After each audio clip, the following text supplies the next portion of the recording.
अस्सलामुअलैकुम students, my name is Madiha. आज के लेक्चर के अंदर हम देखेंगे कि 1857 जिसको हम वार ऑफ इंडिपेंडेंस कहते हैं वो उसकी क्या डिटेल्स हैं। हमारे कम्पेटिटिव एग्ज़ाम के हवाले से ये वाला जो टॉपिक है ये समझना कितना इम्पोर्टेंट है। जैसे कि आपको पता है कि पाकिस्तान अफेयर का जो पेपर होता है या फिर वैसे कोई भी आपने कम्पेटिटिव एग्ज़ाम देना है तो उसके अंदर डायरेक्टली ये नहीं आता कि आप वार ऑफ इंडिपेंडेंस के ऊपर नोट लिखें, इसके ऊपर इसको इलेबोरेट करें फलां फलां। लेकिन ये समझना बहुत ज़रूरी है क्योंकि जब तक हम इस बेसिक टॉपिक को नहीं समझेंगे आगे वाली चीज़ें हमारे लिए समझना थोड़ा सा मुश्किल होता है। आप इसको ऐसे ले सकते हैं कि आप एक ये वर्ड पढ़ रहे हैं मल्टी डायमेंशनल। ये आपने कैसे पढ़ लिया? क्योंकि आपको ABC आती है, आपको पता है कि ये M लिखा हुआ है, ये U है, ये L है, ये T है। तो अब ये पढ़ने के लिए आपको ABC तो नहीं सिखाएंगे, इट्स मीन कि आपको डायरेक्ट ये पढ़ना सिखाएंगे। ये आपको पढ़ना पड़ेगा कम्पेटिटिव एग्ज़ाम का जब आपने तैयारी करनी है। तो बिल्कुल इसी तरह 1857 वार ऑफ इंडिपेंडेंस ये एक ऐसा बेसिक टॉपिक है जो डायरेक्टली पेपर के अंदर तो नहीं आता, लेकिन हमें इसकी रूट समझना बहुत ज़रूरी है ताकि हम अपने पेपर को प्रिपेयर कर सकें। अब इस लेक्चर के अंदर हम देखेंगे क्या और इसको कैसे देखेंगे। सिर्फ ये एक टॉपिक नहीं बल्कि प्री पार्टीशन के जितने भी टॉपिक्स हैं उनके अंदर हमने कौन कौन से डायमेंशंस को देखना है ये अभी मैं आपको बताती हूँ, फिर उसके बाद हम ये इस टॉपिक की डिटेल्स देखेंगे। अब ये जो टॉपिक होते हैं प्री पार्टीशन के, उसके अंदर किसी एक डायमेंशन के हवाले से आपने उसको रेडी नहीं करना होता, आपने उसके मल्टी डायमेंशंस देखने होते हैं। लेट अस सपोज सबसे पहले आपने उसका हिस्टोरिकल कॉन्टेक्स्ट देखना है, यानी कोई भी आपके पास टॉपिक है उसका हिस्टोरिकल कॉन्टेक्स्ट क्या है, यानी कि उसकी हिस्ट्री क्या है, उसका बैकग्राउंड क्या है। अब ये जो हमारे पास है 1857 की वार, ये बेसिकली इस की वजह से है, यानी कि 100 साल हो गए थे ईस्ट इंडिया कंपनी को रूल करते हुए और वो जो 100 साल हैं वो एक्सप्लॉयटेशन से भर चुके थे, यानी कि जो आम लोग थे कॉन्टिनेंट इंडिया के उनको एक्सप्लॉयट किया जा रहा था। अब ये जो यहाँ पे डिफरेंट टर्म्स यूज हुई होंगी उनके मीनिंग्स भी मैं आपको एक साथ बताऊंगी ताकि आप लोगों के लिए हर चीज़ समझना आसान हो। दूसरे नंबर पे हमने टॉपिक का देखना होता है ऑब्जेक्टिव, यानी कि इसका एम क्या है, इसका बेसिक मकसद क्या है। अब ये जो हमारे पास वार थी, वार ऑफ इंडिपेंडेंस, इसका बेसिक मकसद था कि जो ब्रिटिश लोग आके हमारे ऊपर हुकूमत कर रहे हैं इनको रिमूव किया जाए, इनको हटाया जाए और जो हमारी पहले वाली मुगल अथॉरिटी थी उसको रिस्टोर किया जाए। और इसके अंदर जो लीडरशिप थी, यानी ये जो 1857 की वार थी इसके अंदर लीडर कौन थे, तो बहादुर शाह जफर ये एक सिंबॉलिक थे, यानी इनकी बेस पे इनको हमने ये चाहा कि हम इनकी हुकूमत दोबारा लेके आएँ, तो इसलिए बहादुर शाह जफर एक सिंबॉलिक लीडरशिप थे। और इसके अलावा और भी इसमें लीडर्स थे लाइक बख्त खान है, रानी अफजानसी है और नाना साहिब है, और भी चीज़ें हैं और डिटेल में आपको मैं साथ आगे जाके बताती हूँ। ये मैं सिर्फ आपको बता रही हूँ डायमेंशंस कि आपने एक टॉपिक के कौन कौन से डायमेंशंस को देखना है, और ये जो डायमेंशंस हैं आपने प्री पार्टीशन के सारे टॉपिक्स के ऊपर अप्लाई करने हैं। लाइक पहला मैंने हिस्टोरिकल कॉन्टेक्स्ट बताया, दूसरा मैंने बताया कि उस टॉपिक का ऑब्जेक्टिव क्या है, तीसरा वो जो आप टॉपिक पढ़ रहे होंगे उसके अंदर लीडरशिप की शख्सियात कौन कौन सी हैं ये भी आपने देखना है।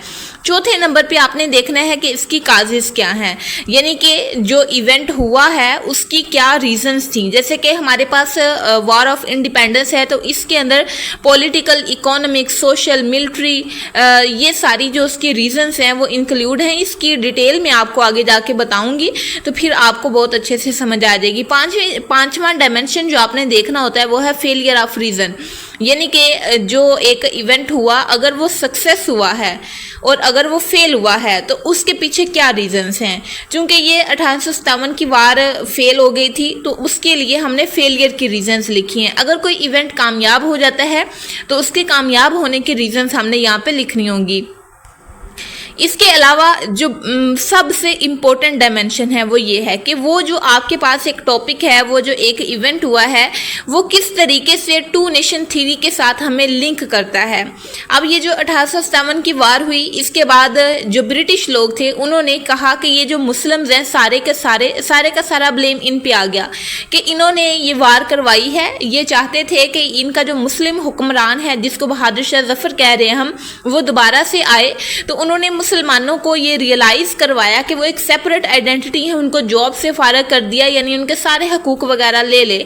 तो इस तरीके से ये जो ब्रिटिश लोगों का गैर मुनसफाना बिहेवियर था मुसलमानों की तरफ, उन्होंने मुसलमानों को ये बात रियलाइज़ करने पे मजबूर किया कि वो एक अलहदा नेशन है, और यही चीज़ टू नेशन थ्योरी की तरफ उनको लेके गई थी। अब इसके बाद आपने क्या करना होता है, इसका क्रिटिकल एनालिसिस करना होता है कि ये जो एक इवेंट हुआ है इसका क्या उसका क्रिटिकल एनालिसिस आपने करना है कि यानी कि जो एक मेन चीज़ है अंदर, क्रिटिसाइज करके आपने उसको ढूंढना होता है, और सबसे लास्ट चीज़ के उसके लॉन्ग टर्म इफ़ेक्ट क्या हुए वो आपने देखना है। ये जो मैंने आपको 8 पॉइंट बताए हैं, ये आपने प्री पार्टीशन के सारे टॉपिक्स के ऊपर अप्लाई करने हैं, और अभी हम इनको अप्लाई करते हैं हमारी 1857 की वॉर ऑफ इंडिपेंडेंस के ऊपर। और अब मैं आपको समझाती हूँ कि ये सारे जो डायमेंशंस हैं उसके अंदर आपने क्या क्या चीज़ें लिखनी है और कैसे आपने इसको समझना है। सबसे पहले ये थोड़ा सा इंट्रोडक्शन मैंने लिखा है कि जो वार ऑफ इंडिपेंडेंस है हमारे पास, इसकी जो नेचर है ये है first mass uprising against British rule, यानी कि ये पहली ऐसी जंग थी जो ब्रिटिश के खिलाफ हुई और मैस अपराइजिंग थी, यानी कि बहुत ही ज़्यादा लोग इसके अंदर पार्टिसिपेट कर रहे थे। इसके बाद इसका ड्यूरेशन है। इंट्रोडक्शन के अंदर छोटी छोटी चीज़ें हैं जो कि मेन इंपॉर्टेंट हैं, वो हमने लिखनी होती हैं। तो ड्यूरेशन ये 10 मई 1857 को स्टार्ट हुई, और ये मीरत का एक लोकेशन है कॉन्टिनेंट इंडिया के अंदर, वहाँ पर ये स्टार्ट हुई थी, और ये तकरीबन इस डेट को एंड हो गई थी। और इसके सिंबॉलिक लीडर थे बहादुर शाह जफर, और ये मुग़ल एम्पायर के लास्ट वाले एम्परर थे। और इसके अलावा इसकी टर्मिनोलॉजीज़ क्या हैं कि जो ब्रिटिश थे उन्होंने कहा कि ये सिपाही म्यूटनी है। अब ये जो सिपाही म्यूटनी है ये क्या होता है? सिपाही हम बोलते हैं सिपाही को जो फौज के अंदर होता है, म्यूटनी बोलते हैं बगावत को, यानी कि आप उनके साथ बहुत बुरा सलूक कर रही हैं जिसकी वजह से उनको अपने हकूक़ का ख्याल आया और उन्होंने आपके खिलाफ कुछ किया, तो ये म्यूटनी होता है। ब्रिटिश ने कहा कि ये सिपाही म्यूटनी है, लेकिन जो इंडियंस हैं उन्होंने कहा कि नहीं, ये वार ऑफ इंडिपेंडेंस है, हम सब लोग ये चाहते थे कि आप लोग से आज़ादी मिले। तो बेसिक हम पहले इसकी कॉजेस देख लेते हैं कि कॉजेज क्या थी, किसकी वजह से, किस चीज़ की वजह से ये वॉर हमें देखना पड़ी। सबसे पहले पॉलिटिकल कॉजेस के अंदर है डॉक्ट्राइन ऑफ लैप्स, यानी कि जो छोटी छोटी स्टेट्स बनी हुई थी उनको एक झांसी एक स्टेट का नाम है, ओद एक स्टेट का नाम है, सतरा एक स्टेट का नाम है, तो ये छोटी छोटी स्टेट्स थी। तो जो ब्रिटिश हुकूमत थी उन्होंने क्या किया कि एक रूल बना लिया कि ये जो छोटी छोटी स्टेट्स हैं, अगर इनके पास कोई मेल हेयर्स नहीं होता, यानी उनका कोई मेल वारिस नहीं होता, तो वो जो स्टेट्स हैं वो अपने पास वो जब्त कर लेंगी। तो इस तरीके से उन्होंने बहुत सारी जो स्टेट्स हैं, छोटी छोटी स्टेट्स बनी हुई थी, उनको उन्होंने अपने यानी जो अपने पास ले लिया, उनको अपनी अथॉरिटी में ले लिया। इसको बोलते हैं डॉक्ट्राइन ऑफ लैप्स, यानी कि किसी कानून के तहत कोई कानून बना लिया और उस कानून के तहत उन्होंने छोटी छोटी रियासतों को अपने पास करना शुरू कर दिया। अब यहाँ पे जो डिफरेंट टर्म्स इस्तेमाल हो रही हैं, लाइक यहाँ पे डॉक्ट्राइन ऑफ लैप्स इस्तेमाल हुआ है और ऊपर सिपाही म्यूटनी इस्तेमाल हुआ है, और इसके अलावा वार ऑफ इंडिपेंडेंस का वर्ड इस्तेमाल हुआ है। तो ये सारी टर्मिनोलॉजीज़ मैंने आगे वोकैबुलरी वाले पेज के ऊपर लिखी हुई हैं, आपको सारी मिल जाएंगी। अभी सिर्फ आप कॉन्सेप्ट क्लियर करने की कोशिश करें। दूसरी पॉलिटिकल रीज़न ये थी डिसरिस्पेक्ट टू एम्परर, यानी कि उस टाइम पे जो मुग़ल एम्परर था, वो जो भी मुग़ल एम्परर होता था उसका जो नाम है वो कॉइन्स के ऊपर लिखा जाता था, लेकिन ब्रिटिश ने ये स्टॉप कर दिया। British stopped printing Kings name on coin. तो ये जो एम्परर होता था कोई भी, उसकी डिसरिस्पेक्ट के ज़िम्मे में आता है। ये एक पॉलिटिकल रीज़न थी वार के बारे में। और तीसरी रीज़न पॉलिटिकल ये थी एनेक्सेशन ऑफ ओद। ये एक स्टेट थी जैसे कि मैंने आपको ऊपर बताया। तो 1856 के अंदर क्या हुआ था despite loyalty it was taken as charge of misrule. यानी कि सारा कुछ ठीक चल रहा था, बस ब्रिटिश ने इस स्टेट को अपने अंडर लेना था, तो उन्होंने कह दिया कि ये मिस रूल हो रही है, यानी कि इसके ऊपर सही से हुक्मरानी ही नहीं हो रही, इसको सही से चलाया नहीं जा रहा। तो इस वजह से उन्होंने उस स्टेट को अपने अंडर कर लिया, अपने कंट्रोल में ले लिया फोर्सफुली। तो ये थोड़ी सी पॉलिटिकल रीजंस थी वॉर ऑफ इंडिपेंडेंस की। इसके बाद हमने थोड़ी सी इकोनॉमिक रीजंस देखनी है। बस ना आप इसका कॉन्सेप्ट क्लियर करते जाएं, फिर आपको बाद में पता चलेगा कि ये बेसिक इसकी रीज़न क्या थी, सबसे मेन रीज़न क्या थी। अब इकोनॉमिक के अंदर क्या आता है, सबसे पहले उन्होंने क्या किया कि जो लोकल इंडस्ट्री थी, जहाँ पे हाथों से बनी हुई चीज़ें जो इंडिया के लोग थे वो बना के बेचते थे, तो ब्रिटिश ने क्या किया, मशीन ला दी कि मशीन से हम चीज़ें बना के भेजेंगे। तो जब मशीन से चीज़ें बनती हैं तो जाहिर है कि उसके अंदर थोड़ी सी सफाई होती है, वो थोड़ी सी अट्रैक्टिव लगती हैं हैंडमेड चीज़ों की निस्बत। तो वो जो उनकी लोकल इंडस्ट्री थी उसको उन्होंने तबाह बर्बाद कर दिया, और इस वजह से जो आम लोग थे उनके दिल में ब्रिटिश लोगों के लिए नफ़रत पैदा होना शुरू हो गई। इसके बाद दूसरा इनका जो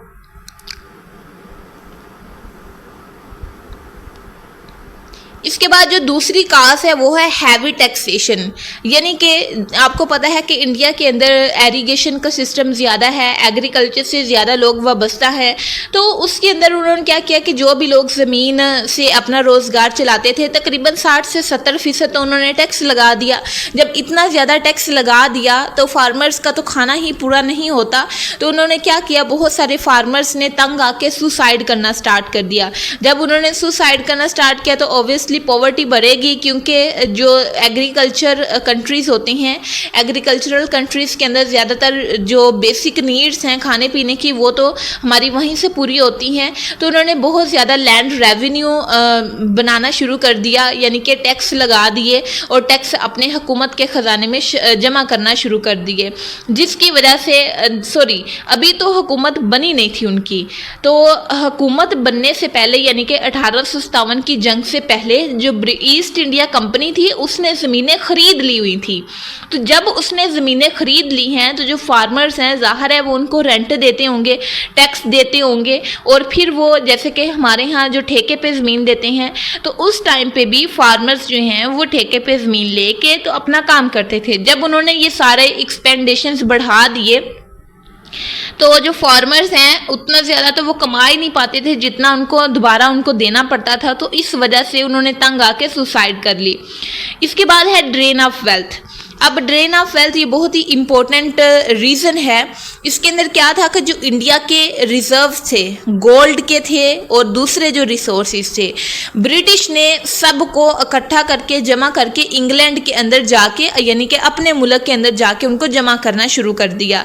यानी वहाँ पे जाके यहाँ के जो सारे जो मेन चीज़ है, यहाँ की जो वेल्थ है, यहाँ के जो रिसोर्सेज हैं उनको यहाँ से ड्रेन करना, आहिस्ता आहिस्ता निकालना शुरू कर दिया, जिसकी वजह से ये लोग ज़्यादा पॉवर्टी का शिकार हो गए। इसके बाद उन्होंने क्या किया कि अनएम्प्लॉयमेंट क्रिएट कर दी। वो कैसे क्रिएट की कि जो लोकल कोर्ट्स हैं वहाँ से सोल्जर्स को हटा दिया और जो स्कॉलर्स वहाँ पे बैठते थे उनकी जॉब्स भी ख़त्म कर दी। जब ये सारा कुछ ख़त्म कर दिया तो ज़ाहिर है लोकल कोर्ट्स तो खाली हो गई। जब लोकल कोर्ट्स खाली होंगी तो वहाँ पे जितने लोग एम्प्लॉय थे, जितने लोग काम कर रहे थे, वो अनएम्प्लॉयमेंट का शिकार हो गए। तो इस वजह से उन्होंने अनएम्प्लॉयमेंट का रेट बढ़ा दिया। और ये सारा कुछ था इंडियन लोगों के लिए, जो उनकी अपनी ब्रिटिश अवाम थी उसके लिए ऐसा कुछ नहीं था। उनको वो जॉब्स भी दे रहे थे, उनको वो हाई सैलरी भी दे रहे थे, उनसे कोई टैक्स वगैरह नहीं लिया जा रहा था। तो यही रीजंस बनी वॉर ऑफ इंडिपेंडेंस की। यानी कि 100 साल तक जब एक कंपनी जो कि यहाँ पे तिजारत के लिए आई थी, यानी कि जो ईस्ट इंडिया कंपनी है वो इंग्लैंड से इंडिया के अंदर आई तिजारत के लिए, और तिजारत करने के साथ साथ उन्होंने अपने कदम बढ़ाना, अपने कदम जमाना शुरू कर दिए और आहिस्ता आहिस्ता इनके ऊपर हुकूमत करना स्टार्ट कर दी। हालांकि उनकी हुकूमत थी नहीं, हुकूमत थी मुग़ल एम्परर की। लेकिन जो ईस्ट इंडिया कंपनी थी उन्होंने क्या किया कि मुग़ल एम्परर की तो डिसरिस्पेक्ट शुरू कर दी, लोगों को अनएम्प्लॉयमेंट का रेट बढ़ा दिया, अनएम्प्लॉयमेंट की रेशो बढ़ गई। तो इस तरीके से लोगों के अंदर आहिस्ता आहिस्ता गुस्सा जमा होना शुरू हो गया, लोग उनसे फ्रस्ट्रेटेड होना शुरू हो गए और ये सारी चीज़ें जो हैं वो वजह बनी वॉर ऑफ इंडिपेंडेंस की। इसके बाद है सोशल और रिलीजियस काजेज़, यानी कि सोशल क्या चीज़ें थी जिसकी वजह से लोगों वॉर ऑफ इंडिपेंडेंस के अंदर लोगों ने पार्टिसिपेट किया। सबसे पहले है इंटरफेरेंस। ये वैसे है तो ठीक, उन्होंने इंटरफेरेंस की थी, लेकिन उस ज़माने के रिलीजन के अकॉर्डिंग इसको उन्होंने बुरा मनाया कि जो सती है यानी कि जो विडो है, अगर किसी का शोहर वफात पा जाता है तो उसको हम कहते हैं विडो, और वो जो विडो है उसके बारे में एक वहाँ पे रूल था कि उसको भी बर्न कर दिया जाता था, यानी उसका शोहर फोत हुआ है तो वहाँ पे आपको पता है जलाते हैं, तो उसके साथ साथ जो उनकी जिंदा विडो होती थी उसको भी जला देते थे, और ये सती इसको कानून माना जाता था। तो ब्रिटिश ने क्या किया, उन्होंने कहा कि ये सती कानून को हम नहीं मानते और विडो को नहीं जलाया जाएगा, बल्कि उन्होंने क्या किया कि उसकी रीमैरिज का जो कानून है उसको पास कर दिया। तो वहाँ पे जो लोग थे उन्होंने कहा कि ये हमारे ऊपर रिलीजियस अटैक है। वैसे देखने को है ये बात तो ठीक है कि उनको भी जीने का हक है, ऐसा नहीं है कि शोहर की फात हो गई है तो अब वो भी साथ में ही उनको भी जलाया जाए, ये बात गलत है। तो इसके ये जो अच्छा कानून बना था ब्रिटिश ने बनाया था, फिर भी वहाँ के जो रिलीजियस लोग थे, रिलीजियस स्कॉलर्स थे, उन्होंने कहा कि ये रिलीजियस अटैक है। बहरहाल उसके बाद अगला जो सोशल काज है वो है फोर्स्ड कन्वर्जन का, यानी कि जो क्रिश्चियन मिशनर्स होते थे, इसका मतलब है कि तबलीग करने वाले लोग, यानी कि जो क्रिश्चियनिटी को फैलाते हैं। तो उनका चूंकि मजहब क्रिश्चियनिटी था तो उनको फैलाने वाले, उनकी तबलीग करने वाले क्रिश्चियन मिशनरीज कहलाते हैं। तो वो बहुत ज़्यादा एक्टिव थे, और जो लोकल लोग थे उनको ख्याल था, उनको डर था कि फोर्सफुली उनको क्रिश्चियनिटी के अंदर कन्वर्ट कर दिया जाएगा, यानी जिनका क्रिश्चियनिटी के अलावा कोई और रिलीजन था तो वो इस ख्याल में थे, वो इस डर में थे, स्पेशली मुस्लिम, कि उनको क्रिश्चियनिटी के अंदर फोर्सफुली कन्वर्ट किया जाएगा, फोर्सफुली उनकी कन्वर्जन की जाएगी। तो ये एक सोशल अटैक था और ये जो वजह बना वॉर ऑफ इंडिपेंडेंस की। इसके बाद है वेस्टर्न एजुकेशन। वेस्टर्न एजुकेशन में क्या था, आपको पता है कि वहाँ पे ज़्यादा मुस्लिम्स थे, और मुस्लिम्स के अलावा जो इंडियंस थे वो पर्शियन लैंग्वेज को पढ़ते थे, अरबिक को पढ़ते थे। तो उन्होंने, जो ब्रिटिश थे, उन्होंने कहा कि ये दो चीज़ें नहीं पढ़ी जाएंगी, अब से आपने इंग्लिश को पढ़ना है। तो इसी वजह से उन्होंने कहा कि ये जो वेस्टर्न एजुकेशन है ये भी हमारी एजुकेशन, हमारा जो अपना एजुकेशन का सिस्टम है जिसके अंदर वो पर्शियन ज़्यादा पढ़ते थे, अरबिक पढ़ते थे और भी बेसिक लैंग्वेजेस पढ़ते थे, तो उन्होंने कहा कि हमने यही पढ़नी है, हमने इंग्लिश नहीं पढ़नी।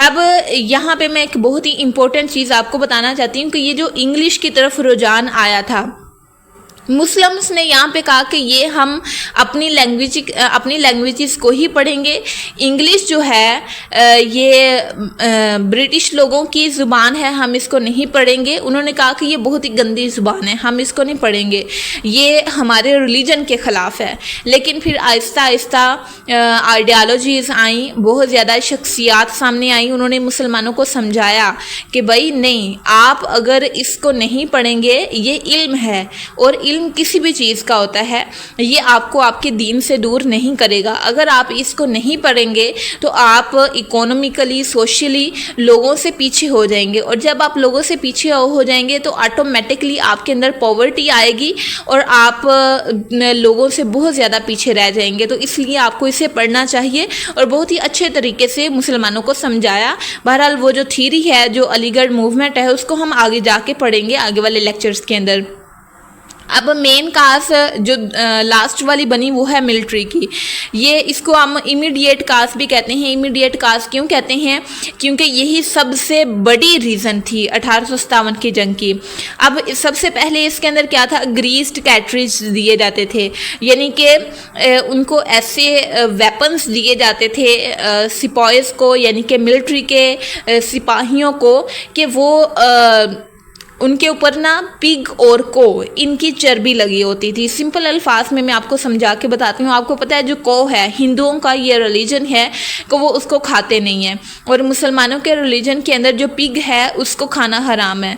तो ये चूँकि दोनों रिलीजन के अंदर को और पिग जो है वो नहीं उसको इस्तेमाल कर सकते थे, तो जो ब्रिटिश थे उन्होंने क्या किया, को और पिग इसकी जो चर्बी है वो कैटरेज यानी कि जो उनके वेपन्स होती हैं उसके ऊपर लगा दी। और जो सिपाही थे उनके लिए ज़रूरी था कि वो उसको अपने मुंह के अंदर लेके उसको चबाएं, यानी कि उसको अपने मुंह के अंदर उनको रखना पड़ता था। और ये आर्मी का रूल था, ब्रिटिश आर्मी का। तो वहाँ पे जो सिपाही थे जो हिंदू थे और मुस्लिम थे उन्होंने कहा ये तो हमारे मज़हब के ख़िलाफ़ है, और हमें मिलिट्री के अंदर ना तो बड़े ओहदों पे जाने दिया जाता है, और ऊपर से हमसे हमारे ही दीन की बेहुरमती करवाई जाती है। तो इस वजह से जो मिलिट्री एक ये सबसे इम्पोर्टेंट काज है, इसको इमीडिएट काज भी कहते हैं। इसके बाद जनरल सर्विसेज एनलिस्ट एक्ट था, यानी कि ये एक ऐसा एक्ट बनाया गया कि जो जनरल इंडियन के सोल्जर्स थे ना उसको ओवरसीज सर्विस के लिए भेजा जाता था। यानी आपको पता है पीछे हमने डिस्कस किया कि जो क्रिश्चियन मिशनरीज हैं, यानी कि जो क्रिश्चियनिटी को फैलाने वाले लोग हैं, वो मिशन पे जाते थे और लोगों को तबलीग करके बताते थे कि भैया आपको ये वाला रिलीजन जो है वो ज्वाइन करना चाहिए। तो आपको पता है कि हिंदू और मुस्लिम ये तो अपने अपने रिलीजन के ऊपर कायम है, तो इन दोनों को भी वो इस काम के लिए भेजते थे, यानी कि ओवरसीज ड्यूटीज़ के लिए भेजते थे कि वो जाके लोगों को इस चीज़ की तरफ माइल करें कि अपना रिलीजन छोड़ के वो क्रिश्चियनिटी को ज्वाइन करें। तो इस वजह से भी जो बहुत सारे सिपाही थे, बहुत सारे सिपाही थे, उनके अंदर जो है ना वो एक चीज़ की अंगारी भड़क रही थी कि भाई नहीं अब हमें इनसे छुटकारा चाहिए, ये बहुत ज़्यादा हद तक आगे बढ़ रही हैं। और फिर लास्ट वाला जो एक मिलिट्री कॉज है वो ये है कि अनइक्वल पे था। जो हमारे ब्रिटिश लोग, जो हमारे नहीं बल्कि जो ब्रिटिश थे, वो अपने ब्रिटिश आर्मी को, ब्रिटिश सिपाहियों को बहुत ज़्यादा तनख्वाह देते थे। हालांकि उनकी तादाद कम थी लेकिन उनको तनख्वाह बहुत ज़्यादा मिलती थी। लेकिन जो इंडियंस थे जिसके अंदर हिंदू हो गया, मुस्लिम हो गया, वो कभी भी ना तो बड़े ओहदे पे पोस्ट होते थे, ना ही उनको बड़ी सैलरी मिलती थी। यानी बड़ी मुश्किल से उनका सिर्फ खाना पीना चलता था और कोई भी वो सेविंग वगैरह फैमिली के लिए कुछ नहीं कर सकते थे। तो इस वजह से भी आपको पता है कि जो आर्मी के लोग होते हैं, चाहे वो कोई भी आर्मी हो, हिंदू, चाहे उस टाइम पे वॉर ऑफ इंडिपेंडेंस से पहले हिंदू, मुस्लिम और ब्रिटिश की आर्मी है, मैं सिंपल बात कर रही हूँ कि जो आर्मी के लोग होते हैं, जो सिपाही होते हैं, उनके अंदर थोड़ा लड़ने का जज्बा ज़्यादा होता है। तो इस वजह से तो ये जो मिलिट्री कास्ट थी ये थोड़ी सी ज़्यादा है, इसको इमीडिएट कास्ट भी कहते हैं क्योंकि यही सबसे बड़ी चिंगारी बनी थी इस वार की, यानी कि वार ऑफ इंडिपेंडेंस की।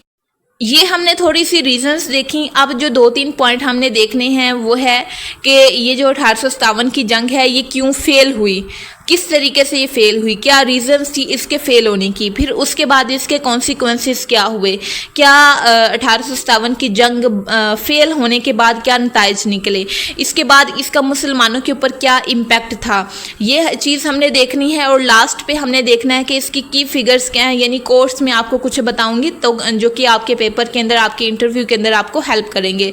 सबसे पहले रीजंस ऑफ फेलियर, ये जंग इसलिए नाकाम हुई क्योंकि लोगों के अंदर यूनिटी नहीं थी। जो नॉर्थ और सेंट्रल इंडिया के लोग थे उन्होंने तो इस जंग के अंदर पार्टिसिपेट किया, लेकिन जो साउथ और पंजाब के लोग थे वो ब्रिटिश के साथ लॉयल रहे, क्योंकि ब्रिटिश ने कहा था कि हम आपको फ़ायदा देंगे, हम आपको ये जॉब देंगे, हम आपको इतना रेवेन्यू देंगे। तो जो साउथ और पंजाब के लोग थे उन्होंने क्या किया कि ब्रिटिश का साथ दिया, जिसकी वजह से जो वॉर ऑफ इंडिपेंडेंस है उसके अंदर कोई यूनिटी नहीं थी, इस वजह से वो नाकाम हो गई। इसके बाद जो दूसरी मेन रीज़न है वो है नो सेंट्रल लीडरशिप। जो हमारी इंडियन थी आर्मी थी, जो हमारे रेबल्स थे, जिसको हम रेबल्स कहते हैं, यानी कि जो इंडियन के सारे लोग थे, सिपाही थे, उनको रेबल्स कहते हैं, वो छोटे छोटे ग्रुप्स के अंदर लड़ रहे थे, यानी कि एक बड़े लीडरशिप की नीचे नहीं थे, छोटे छोटे ग्रुप्स की फॉर्म में लड़ रहे थे। और आपको पता है कि अगर एक बंदा आपके मुकाबले में है और एक ये है और दूसरा क्या है मुकाबले के अंदर, वो ये है। अब ये जो लोग हैं जो एक साइड पे हैं वो एक ग्रुप की फॉर्म में हैं, लेकिन जो हम हैं वो छोटे छोटे ग्रुप्स की फॉर्म में लड़ रहे हैं, एक यहाँ पे, एक यहाँ पे, एक यहाँ पे, एक यहाँ पे, और ये जो है एक इकट्ठे हैं। तो जाहिर है पहले ये इसको मारेंगे, फिर इसको मारेंगे, फिर इसको मारेंगे, फिर इसको मारेंगे। तो इस तरीके से जो हमारे ये इंडियन लोग थे वो आहिस्ता आहिस्ता फेलियर की तरफ जा रहे थे, लेकिन जो ब्रिटिश थे उनके पास एक सेंट्रल लीडरशिप थी जिसकी वजह से वो जीत गए। इसके बाद सबसे इम्पोर्टेंट चीज़ रिसोर्स का गैप। जो थे ब्रिटिश, उनके पास टेलीग्राफ था, मॉडर्न राइफल्स थी, जिसकी वजह से टेलीग्राफ के ज़रिए तो वो जल्दी जल्दी कम्युनिकेट कर लेते थे, एक दूसरे को पैगाम भेज देते थे, और जो मॉडर्न राइफल्स थी वो ईजीली लोगों को ख़त्म करने का काम करते थे। लेकिन जो हमारे रेबल्स हैं, जो हमारे इंडिया के सिपाही थे, उसके बाद उनके पास क्या था कि पुरानी तलवारें थी और मस्कट से, यानी कि पुराने उनके पास औजार थे जिससे वो लड़ने की कोशिश कर रहे थे। औजार पुराने थे, कोई सेंट्रल लीडरशिप नहीं थी, लेकिन उनका जज्बा सच्चा था। जज्बा सच्चा होने से जंगें नहीं जीती जाती, आपको बाकी सारी चीज़ें भी देखनी होती हैं। दूसरी ये चीज़ ये कि बहुत सारे अपने ही लोग अपने ही दुश्मन निकले। फॉर एग्जाम्पल बिट्रायल, जो लोकल प्रिंसेस हैं, बहुत सारे जो लोकल प्रिंसेस हैं, बहुत सारे जो लोकल सिख हैं, और बहुत सारी जो लोकल रजीम्स हैं, हुकूमतें थी, उन्होंने क्या किया, ब्रिटिश को सपोर्ट दिया, क्योंकि ब्रिटिश ने उनको लालच दिया, उनकी कहा कि हम आपको नहीं मारेंगे, आप हमारा साथ दें जंग के अंदर। तो बहुत सारे अपने ही लोगों ने, इंडियन कॉन्टिनेंट के लोगों ने ब्रिटिश का साथ दे दिया, जिसकी वजह से ब्रिटिश लोग जंग जीत गए और हम इंडियंस हार गए। इसके बाद इसके कॉन्सिक्वेंसेस को हम देखते हैं कि इसके कॉन्सिक्वेंसेस क्या निकले, यानी जंग के बाद क्या सारा मामला हुआ। सबसे पहले जो एंड ऑफ EIC, यानी जो ईस्ट इंडिया कंपनी है वो ख़त्म हो गई, और डायरेक्ट उन्होंने क्या किया कि ब्रिटिश क्राउन, यानी कि डायरेक्ट अपनी हुकूमत कायम कर ली, डायरेक्ट अपना सेंट्रल कंट्रोल ले लिया। जो ईस्ट इंडिया कंपनी है वो ख़त्म हो गई, यानी कि वो अब कंपनी के तौर पे नहीं रह रहे, उन्होंने बड़ा ओहदा ले लिया, डायरेक्ट उन्होंने इंडिया को रूल करना स्टार्ट कर दिया। दूसरी बात ये कि उन्होंने गवर्नमेंट ऑफ इंडिया एक्ट शुरू लगा दिया, यानी कि 1858 का एक्ट हुआ था, एक्ट बनाया गया, जिसके अंदर क्या हुआ कि उन्होंने डिफरेंट पोस्ट क्रिएट की, secretary of state viceroy positions, यानी कि जो गवर्नमेंट के अंदर डिफरेंट स्टेट्स होती हैं ना, डिफरेंट पोजीशनें होती हैं, लाइक हमारे यहाँ CM PM होते हैं और बहुत सारी वजारतें होती हैं। तो उन्होंने भी अपना गवर्नमेंट ऑफ इंडिया एक्ट बनाया 1858 का, और उसके अंदर सारे जो ब्रिटिश लोग हैं उनको उन वजारतों से नवाजा, यानी कि अपने ही लोगों को वजारतों के ऊपर बैठा दिया। इसके बाद क्या हुआ, प्रोक्लेमेशन ऑफ 1858 एक्ट, यानी कि जो क्वीन विक्टोरिया थी उस टाइम पे जो बनी, तो उन्होंने प्रॉमिस किया कि आपसे हम ना तो अब ये जो चीज़ें हैं जो हम आपसे फोर्सफुली आपकी स्टेट्स लेते थे वो अब हम नहीं लेंगे। उसके पीछे की क्या रीज़न थी, उसके पीछे की ये रीज़न थी, यानी जिन लोगों ने, जिन स्टेट्स ने उनको सपोर्ट किया था, और तो ब्रिटिश की जब हुकूमत आ गई तो उसने कहा कि आपने हमें सपोर्ट किया है, अब हम आपसे आपकी रियासत नहीं लेंगे, छोटी छोटी रियासतें हम आपकी नहीं लेंगे, और आपको कोई रिलीजियस फ्रीडम भी नहीं मिलेगी। यानी कि फोर्सफुली उन्होंने लोगों को क्रिश्चियनिटी के अंदर दाखिल करना स्टार्ट तो पहले से किया हुआ था, अब काम ज़्यादा तेज़ कर दिया था।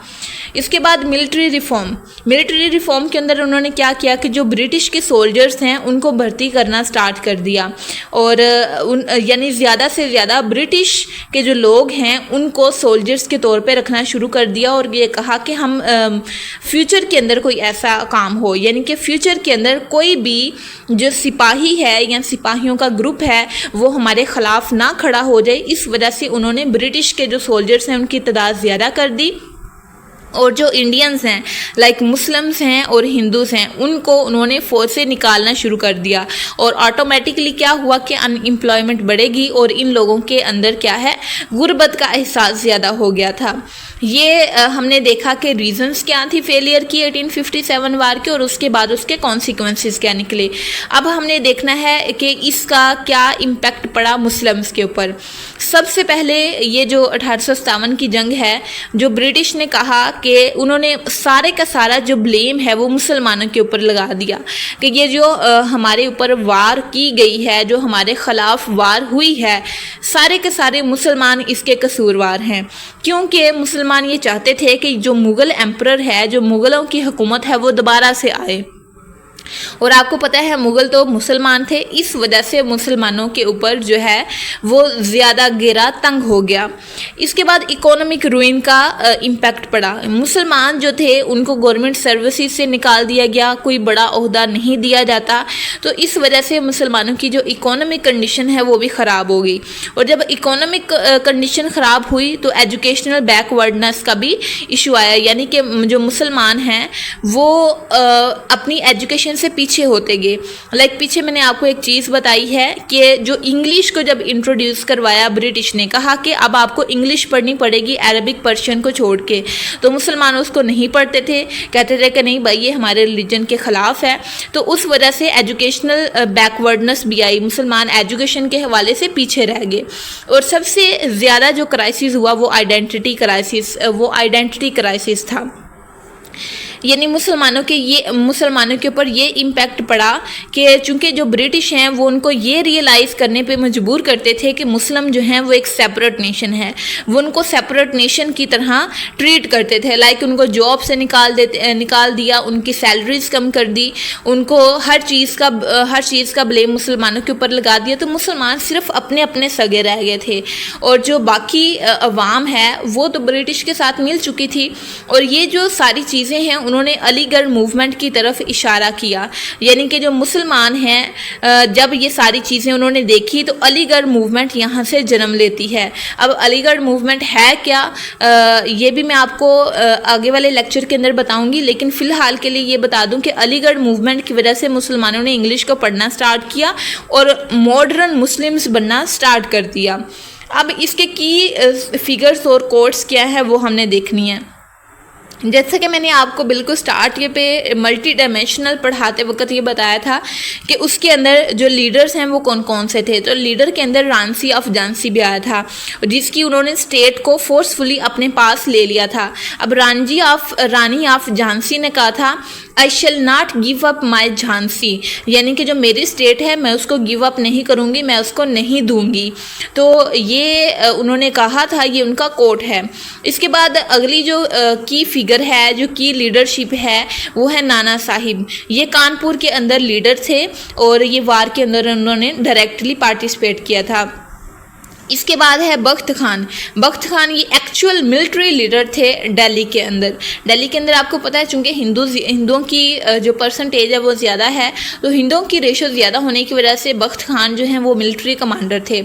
इसके बाद है सर सैयद अहमद खान ने क्या लिखा, उन्होंने असबाब बगावत हिंद, ये उन्होंने रसाला लिखा और उसके अंदर उन्होंने ब्रिटिश को ये बताने की कोशिश की कि ये जो आप कह रही हैं, आप मुसलमानों के ऊपर सारा इल्ज़ाम लगा रहे हैं कि ये मुसलमान मुग़ल एम्परर को दोबारा वापस लाना चाहते थे, मुसलमानों की हुकूमत वापस लाना चाहते थे, इस वजह से उन्होंने ये जंग करवाई। तो असल रीज़न ये नहीं है, असल रीज़न ये है कि आप मुसलमानों को उनके हकूक़ नहीं दे रहे थे, हिंदुओं को उनके हकूक़ नहीं दे रहे थे और इसकी वजह से हिंदुओं और मुसलमानों ने आपके ख़िलाफ़ जंग की है। तो उन्होंने एक रिसाला लिखा असबाब बगावत हिंद और इस रिसाले की मदद से उन्होंने मुसलमानों और जो ब्रिटिश हुकूमत है उनके दरमियान जो नफ़रत है उसको कम करने की कोशिश की थी। और लास्ट पे एक कोट है स्टैनिले वालपर्ट की, उन्होंने कहा कि the 1857 revolt was the first major challenges to the British authority. उन्होंने कहा कि इससे पहले ब्रिटिश लोगों को कभी इतने बड़े चैलेंज का सामना नहीं करना पड़ा, लेकिन जो 1857 का इवेंट है, 1857 का रिवोल्ट है, वो सबसे बड़ा चैलेंज था ब्रिटिश के लिए। आई होप सो कि ये जो टॉपिक है आपको थोड़ा बहुत समझ आया होगा। ये 1857 की जंग वाला हमारा टॉपिक तो क्लियर हो गया, लेकिन अब इसकी कुछ वोकैबुलरी है ताकि आपके लिए टॉपिक को समझना आसान हो। पहले वोकैबुलरी है वाटरशेड, इसका मतलब होता है अहम मोड़, ए टर्निंग पॉइंट। तो इसका कॉन्टेक्सचुअल मीनिंग है कि 1857 was a watershed event in the Indian history. इसके बाद सेकंड वाला है एनेक्सेशन, इल्हाक करना, कब्जा करना, यानी कि फोर्सफुली किसी टेरिटरी को अपनी हुकूमत में ले लेना। The annexation of ud fuelled the fire of rebellion, यानी कि जो आपको मैंने ये लेक्चर के अंदर भी बता दिया है कि एनेक्सेशन का मतलब होता है फोर्सफुली आप किसी भी स्टेट को ले लेते हैं।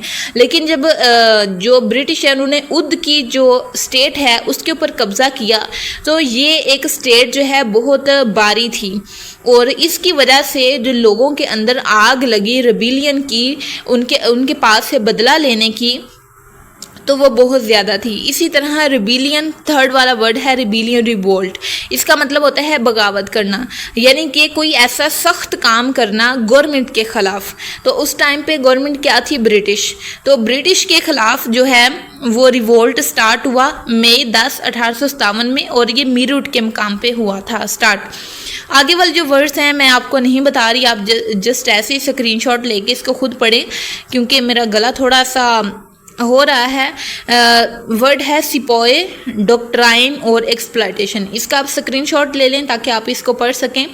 सारा कुछ लिखा हुआ है। बेसिकली ये इसका उर्दू मीनिंग है, ये इसका सिंपल मीनिंग है और ये इसका कॉन्टेक्स्ट के हिसाब से मीनिंग है, तो आपके लिए समझना बहुत आसान होगा। लास्ट वाला वर्ड है कॉन्स्पायरेसी, इसका भी आप स्क्रीनशॉट ले लें। इसके बाद आगे वाला वर्ड है ओप्रेशन, फिर कॉन्फिस्केट, इसके बाद है एबॉलिश, इसका स्क्रीनशॉट आप ले लें 3 वर्ड्स का। इसके बाद आगे है मिशनरीज, रिनाइसेंस और एंटागोनिज्म, इसका स्क्रीनशॉट आप ले लें। इसके बाद लास्ट वाले 2 वर्ड हैं इम्पिटस और असर्प, इसका भी आप स्क्रीनशॉट ले लें। आई होप सो कि ये लेक्चर आपको समझ आया होगा 1857 की जंग के बारे में। और इसके अंदर मैंने स्टार्ट पे ही आपको बता दिया कि जो प्री पार्टीशन के जितने भी टॉपिक्स हैं उनके अंदर आपने किन किन चीज़ों को देखना है। मैंने आपको 8 डायमेंशंस के बारे में बताया कि ये जो 8 डायमेंशंस हैं, पहले आपने हिस्टोरिकल कॉन्टेक्स्ट देखना है, फिर आपने इसका ऑब्जेक्टिव यानी मेन मकसद क्या है वो देखना है, फिर आपने लीडरशिप को देखना है कि इसके अंदर कौन कौन से लीडर्स शामिल हैं, फिर आपने काजिज़ को देखना है, फिर आपने फेलियर की क्या रीजंस हैं वो देखनी है, फिर ये जो इवेंट, कोई भी इवेंट आप पढ़ रहे होंगे प्री पार्टीशन का, तो वो किस तरीके से 2 नेशन थ्योरी को सपोर्ट करता है वो आपने देखना है, फिर आपने इसका क्रिटिकल एनालिसिस देखना है, फिर आपने देखना है कि इसके लॉन्ग टर्म इम्पैक्ट क्या हुए। ये जो 8 पॉइंट्स हैं, ये 8 मल्टी डायमेंशनल तरीके से आपने हर एक टॉपिक को लेकर चलना है। मिलते हैं नेक्स्ट वाले टॉपिक में, तब तक के लिए अपना ख्याल रखिएगा। अल्लाह हाफिज़।